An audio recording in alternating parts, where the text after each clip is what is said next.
அன்றைக்கி நைட்டு என் ஒய்ஃபே எங்களோட படம் பார்த்தாங்க. நான் எமோஷனல் ஆனதை விட என் ஒய்ஃப் அதிகமாக எமோஷனல் ஆனாங்க. ஏன்னா எனக்கு நான் பிறக்கும்போது ஒரு ஓட்டு வீடு இருந்துச்சு, கிராமத்துலேயே சொந்தமாக எனக்கு ஓட்டு வீடு இருந்துச்சு. கண்ணை முழிச்சு பார்க்கும்போது மேலே ஓடு தெரிஞ்சிச்சு. அந்த ஓடு என்னோடதாக இருந்துச்சு, அந்த நிலம் என்னோடதாக இருந்துச்சு. ஆனால் என் மனைவிக்கு அப்படி இல்லை. அவங்க ரொம்ப கண்ணீர் விட்டு அழுதாங்க. இந்த படத்துக்கு நிச்சயமாக நான் பேசுகிறத விட அவங்க தான் வந்து பேசியிருக்கணும். ஏன்னா இந்த படத்தோட முழு எமோஷனலும் அவங்ககிட்ட தான் இருந்துச்சு. எனக்கு ரொம்ப ஆச்சரியமாக இருந்துச்சு. 2 மணிக்கு அவங்க பயங்கரமாக 3 மணிக்கு அவங்க பயங்கரமாக அழுதாங்கன்ட்டு. அவங்க அழும்போது தான் தெரிஞ்சு இந்த படம் எவ்வளோ பெரிய தாக்கத்தை ஏற்படுத்திருக்குன்னு சொல்லி. கிட்டத்தட்ட அவங்க வந்து பேசிக்கணும்னு ஆசைப்பட்டேன். இந்த தவிர்க்க முடியாது சொல்லலாம், அவங்க வரல. ஏன்னா அவங்க இன்றைக்கி அவங்களுக்கு முதல் சொந்த வீடாக போனது, நாங்கள் கல்யாணம் ஆகி போனது அவங்க சொந்த வீடு, அவங்க வாழ்ந்த சொந்த வீடு. அது வரைக்கும் அவங்க சொந்த வீட்டில் இருந்தது கிடையாது.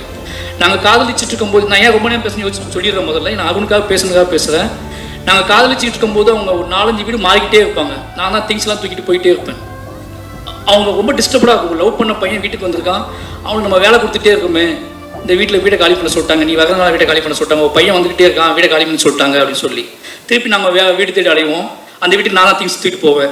பரியேறும் பெருமாள் கமிட் பண்ணியதுக்கு அப்புறம் கூட, பரியேறும் பெருமாள் ஷூட்டிங் முடிஞ்சதுக்கு அப்புறம் கூட நான் வந்து ரிலீஸ் ஆகிறதுக்கு முன்னாடி சேலம் மாநகரத்தில் நான் வீடு தேடி அடைஞ்சிருக்கேன். திங்ஸ் எல்லாம் தூக்கிட்டு அடைஞ்சிருக்கோம்.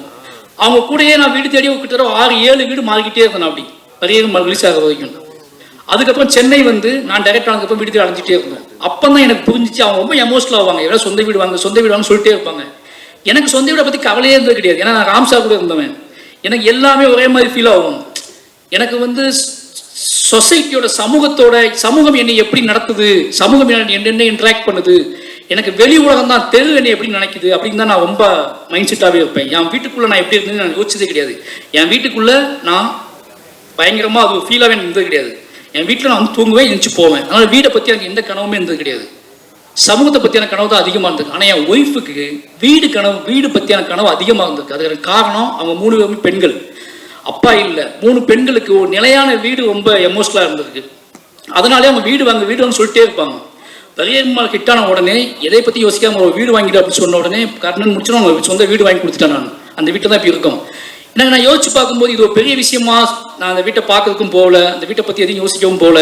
வீட்டை பார்த்தோம், இது இப்படி ஆகணும் இது இப்படி ஆகணும்னு எதுவுமே யோசிக்கல. வீட்டை வாங்கி வாழ்ந்துட்டோம். அதுக்கப்புறம் தான் கொஞ்சம் கொஞ்சமாக அவங்க ரெடி பண்ணும்போது தான் தெரிஞ்சு வீடு எவ்வளோ முக்கியமான விஷயம் அப்படின்னு தெரிஞ்சு. எனக்கு அது தெரியவே இல்லை. பட் திருபிகேச்கே படம் பார்த்துட்டு அவங்க ரொம்ப நேரமாக அழுதுட்டு இருந்தாங்க.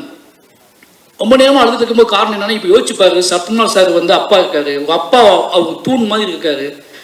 ஒருவேளை சத்யகுமார் சார் இல்லாமல் எங்கள் அம்மா மட்டும் யோசிச்சுப்பாரு எப்படி இருக்கு இந்த கதை அப்படின்னு சொல்லி. எங்கள் அம்மா மட்டும் தான் இருந்தாங்க அப்படின்னு சொன்னாங்க. எனக்கு அப்போ தான் புரிஞ்சிச்சு ஒரு கூட்டோட வேல்யூ.